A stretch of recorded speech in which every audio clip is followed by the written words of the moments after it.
दोस्तों नमस्कार। आज इस वीडियो में हम कक्षा 10वीं के विद्यार्थियों के लिए हिंदी काव्य साहित्य का विकास से रीतिकाल को पढ़ेंगे।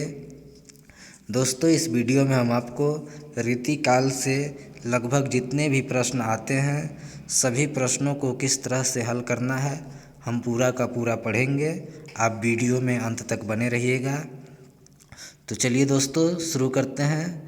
रीतिकाल। रीतिकाल का समय सीमा समय अवधि जान लीजिए। रीतिकाल कब से कब तक था पूछा जाता है कि रीतिकाल का समय सीमा लिखिए। तो 1643 से 1843 ईस्वी तक रीतिकाल। रीतिकाल के और अन्य नाम हैं अलंकृत काल, श्रृंगार काल, कला काल। तो यहाँ कभी आपसे घुमा फिरा कर भी पूछा जा सकता है कि अलंकृत काल के नाम से किसे जाना जाता है, तो उत्तर होगा रीतिकाल। श्रृंगार काल के नाम से किसे जाना जाता है, रीतिकाल। कला काल के नाम से किसे जाना जाता है, तो रीतिकाल। यह रीतिकाल के और अन्य नाम हैं। ऐसा भी प्रश्न आ जाता है कि रीतिकाल को अलंकृत काल किसने कहा, तो उत्तर होगा मिश्र बंधु। याद रखिएगा। रीतिकाल को श्रृंगार काल किसने कहा, विश्वनाथ प्रसाद मिश्र ने। रीतिकाल को कला काल किसने कहा, डॉक्टर रमाशंकर शुक्ल रसाल ने। तो याद रखिएगा। आगे देखते हैं रीतिकालीन काव्य। जो रीतिकाल के काव्य थे वह किस तरह के होते थे, तो जो रीतिकाल की काव्य थी वह 3 धाराओं में बटी थी। याद रखिएगा। रीति सिद्ध काव्य, रीतिबद्ध काव्य और रीतिमुक्त काव्य। तो सबसे पहले हम जानेंगे रीति सिद्ध काव्य।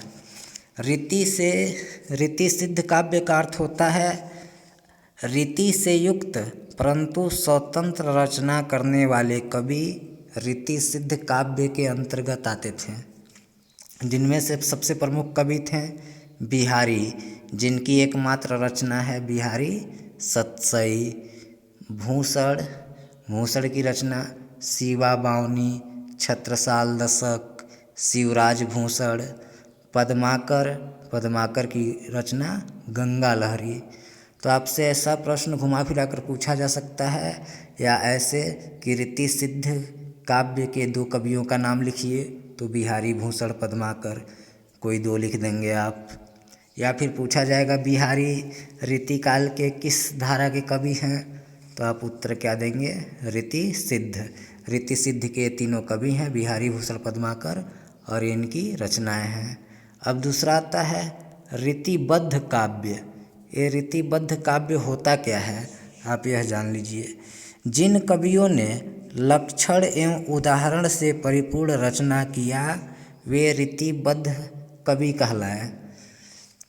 तो रीतिबद्ध कवि में प्रमुख कवि थे चिंतामणि की रचना थी रस विलास, छंद विचार, कवि कुल कल्पत्रु।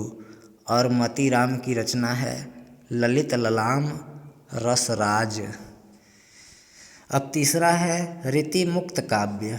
रीतिमुक्त काव्य क्या है कि जिन कवियों ने काव्य शास्त्र के नियमों का ध्यान न रखकर अपने हृदय के अनुभव के आधार पर काव्य रचना किए वे रीतिमुक्त कवि कहलाएं। जिसके प्रमुख कवि थे रीतिमुक्त काव्य धारा के आलम, ठाकुर, बोधा, द्विजदेव। आलम की रचनाएं हैं आलम केली, सुदामा चरित।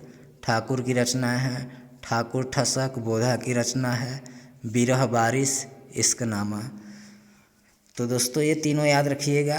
रीतिकालीन काव्य धारा 3 वर्गों में विभाजित थी, रीति सिद्ध, रीतिमुक्त और रीतिबद्ध।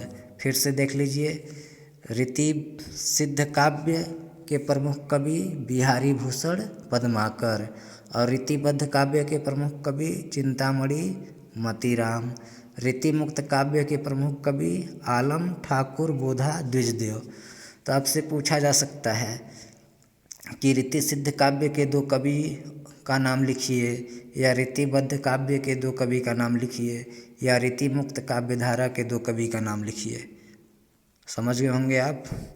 अब सबसे प्रमुख प्रश्न है जो 10वीं के विद्यार्थियों के लिए बहुत ही इम्पॉर्टेंट है, जो आता ही है, ये वाला। रीतिकालीन काव्य की प्रमुख प्रवृत्तियाँ या विशेषताएं लिखिए। प्रश्न पूछा जाएगा कि रीतिकाल की प्रमुख प्रवृत्तियाँ या विशेषताएं लिखिए। तो प्रवृत्तियाँ भी हो सकता है और विशेषताएं भी, तो आप वहाँ पर कंफ्यूज नहीं होंगे।